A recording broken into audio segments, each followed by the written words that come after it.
Hey, Crossroads family, this is Jeff Lincicome. Some of you sitting in the pews this afternoon, I know really well, and some of you I don't know at all, and that's okay too. I had a chance to be one of the associate pastors at Crossroads from about 1999 to about 2009, so almost 10 years. And let me just say, as I begin, on behalf of my family, Crossroads family, we miss you so much. Um, you loved our family. You helped us welcome our kids into this world and raise them up in faith. You taught me, in some ways, how to be a pastor, and you are part of our family. And so we are so grateful for you. We miss you. We've been praying for you, and we're really excited about this next step with Chris becoming one of your ordained pastors. Chris, I know you're listening too. Let me just say a word or two to you. You are one of those people in my life that, even though we live a long ways away from each other now, you're one of those theological barometers for me. You're one of those people that I can go to who is both theologically smart and educated, of course, but you're also just very steady and someone that nothing phases. And I am so grateful for you. You have been a pastor to me in so many different ways, and it's been really fun to see the journey of faith and life and vocation come to life for you in this way. And I'm really excited for you and excited for Crossroads. Chris invited me today to share just a few words of charge to the Crossroads family. And so these are going to be very brief.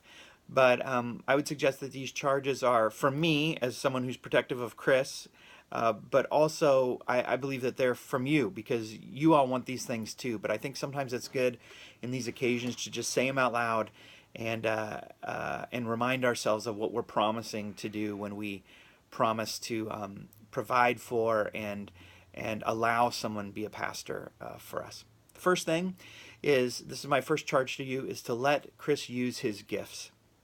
Let him use his gifts. And the way we do that is we provide him the resources to do it. You all know Chris as well as I do as this person who has this deep theological rudder. He is this person who is a wonderful preacher. And really, he is a really good pastor. Pastors are people who help people think theologically through life. That's really what a pastor does. A pastor helps people, walks with people, and helps them to think theologically through their life, how God is at work and play in their life.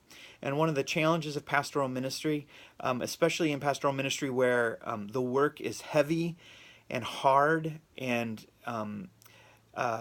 sort of right now, in your experience, kind of short-staffed, one challenge will be that we load on things on Chris that are really not in his wheelhouse. And instead, what we want, and I'm quite confident what Chris would want, is to be able to do the things that God has gifted him to do. And so how do we do that? We provide him time to go out and get educated and be away on retreat. We make sure and provide the resources to do it in just real tangible ways, where it's pay or whether it's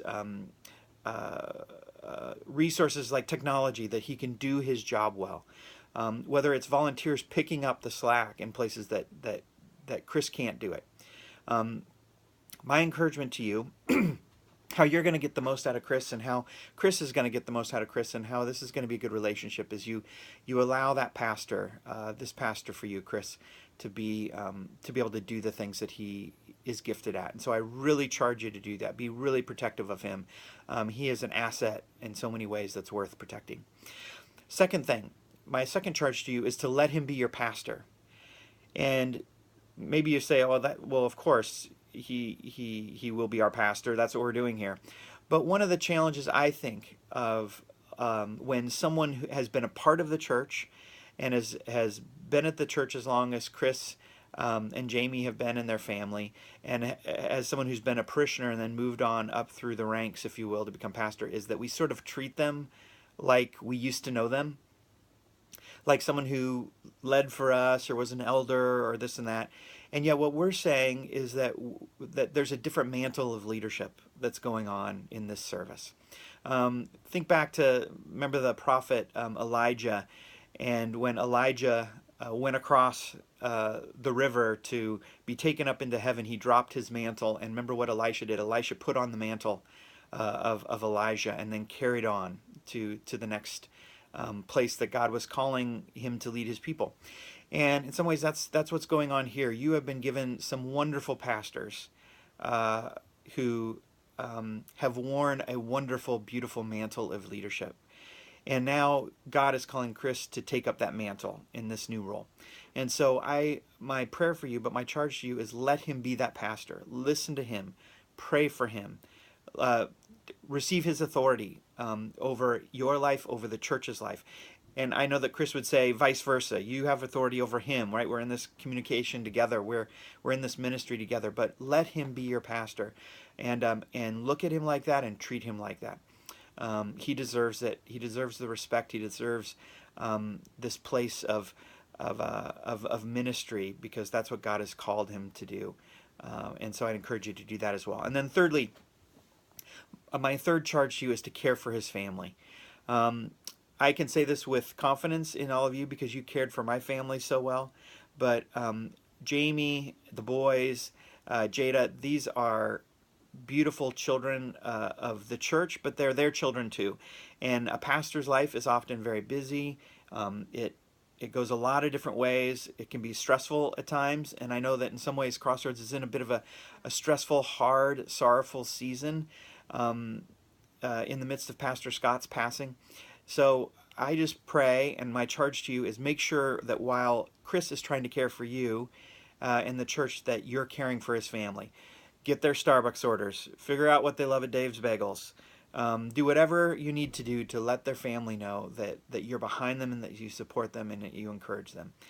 Now, I don't say this like you're not doing it. My hunch is that you already are. But again, it's just a reminder of what you all are agreeing to do when you call a faithful pastor. And Chris is one of those faithful leaders that God has presented and given to you. And so God's blessing on Chris, God's blessing on Jamie and the kids, God's blessing on Crossroads and all of you. We absolutely love you and care for you. And we believe together, Christy and I and our family, that God has amazing things planned through the life of your church, the life of our church, as we try to do ministry together. And so Godspeed to all of you. Bless you. Hopefully we can see you soon. Goodbye.